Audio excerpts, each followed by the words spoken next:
So one of the groups that I have here in my show notes is the Wagner Group from Russia, Oh yeah, which people will probably recognize from the brief headlines. The head of it died in definitely an accident and in no way, shape, or form likely tied to his revolt against Putin. no,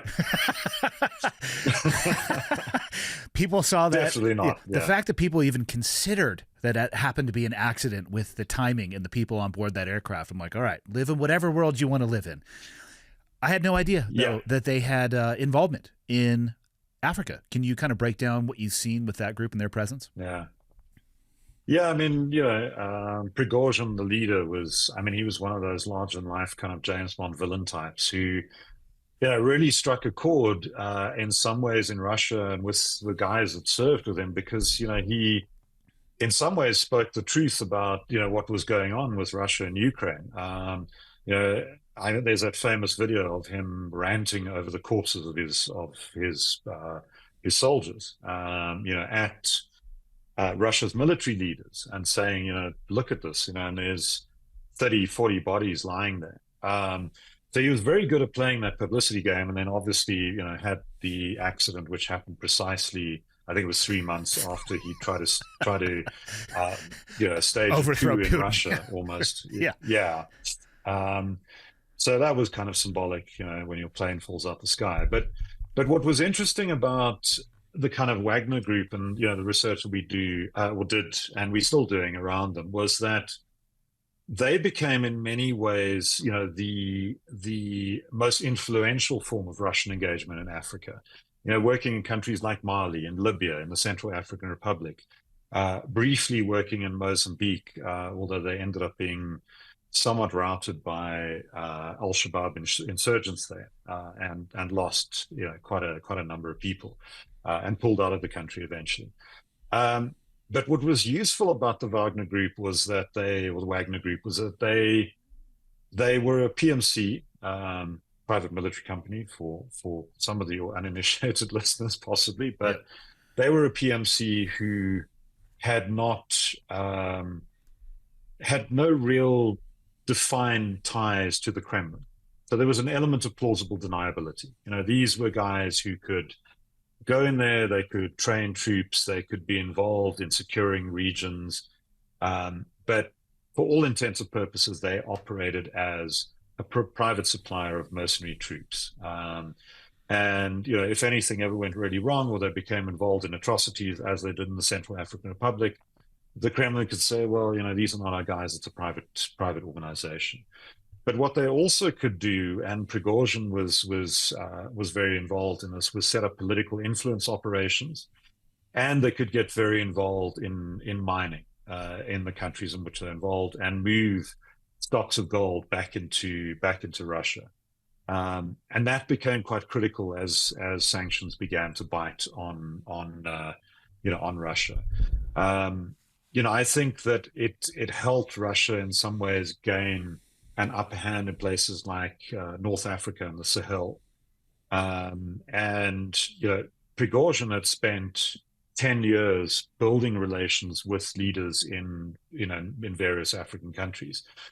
Following his death, Russia's military intelligence, the GRU and the Russian military defense became more and more involved in Wagner's activities, sending out people to the Central African Republic, to Mali, Niger, other countries, and saying, don't worry about this, everything's going to be okay. We've got control here, and we're essentially assuming control of this group, and we'll keep things going.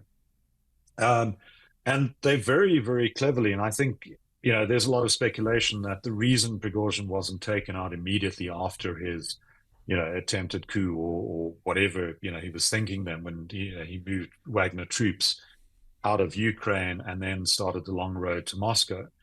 The reason he wasn't taken out or jailed or killed then was that Russia needed the time to ensure that their African links would not be disrupted, and to ensure that they could take over the Wagner Group and continue operating, and that there would be some semblance of a transition. And that's exactly what's happened. Today, Wagner, now operating as the Africa Corps, is, part of what many believe is a much grander scheme to allow Russia to operate militarily in Africa, but also in many other countries, potentially in the global south.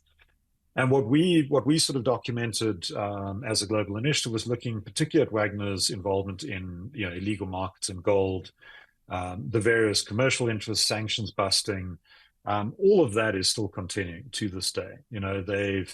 They've been they continue to be involved in illegally exploiting mineral resources, running mines, violating sanctions that have been placed on Russia, and spreading disinformation and working, in countries and providing disinformation tools to governments and then shoring up governments.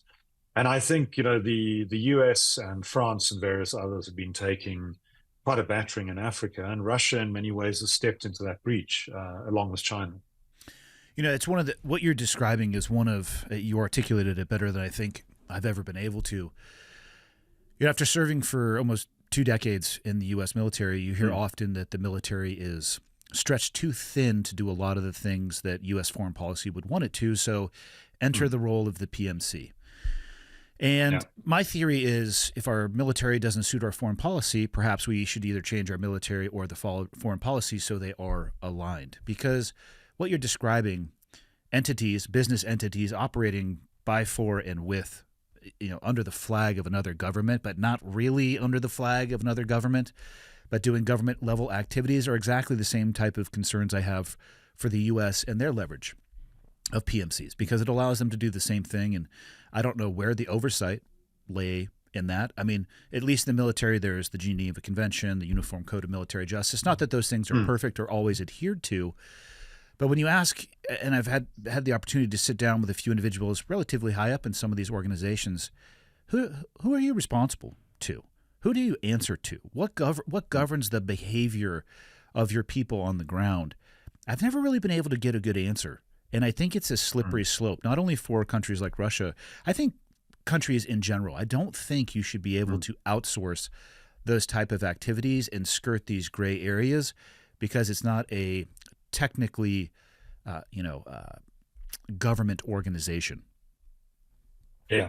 I mean, I think you've put your finger on it there. I mean, I think we've got a long history of mercenary groups, PMCs in Africa, and generally the outcomes, with some exceptions, Sierra Leone being one, and the involvement of executive outcomes, which was arguably one of the first big PMCs, where they actually managed to stop a massacre. But by and large, the involvement of PMCs has ended badly for everyone concerned, and it's tended to shore up the most anti-democratic governments, on the continent. If you look at the Central African Republic, if you look at others, so it's become a tool for dictators in some ways, to use. And I think that it has also become, as I was saying earlier, this kind of plausibly deniable foreign policy outreach where you're there in the shadows and it's murky and everyone kind of knows it's Russia, but there's no real direct line between them and the Kremlin. And the instability that causes. I mean, if you see what's happening now in parts of West and Central Africa, with the numbers of coups that are occurring, you just have to look at what's going on in Sudan at the moment. I mean, this is arguably one of the, if not the most horrific conflicts in the world today, which is largely ignored. So all of that is a recipe for disaster. And I think, my worry is that as globally, as we become more and more fragmented and there's greater pressures and, and you see sort of the emergence of very hardline groups in some of these countries, that you're going to see much greater involvement over time with PMCs and then private security companies too, Chinese organizations, for instance. And what does that actually bode in terms of a degree of stability over time, or what does it mean for democracy more broadly? Historically, and I'm no expert in history, but historically, in my experience, nothing good.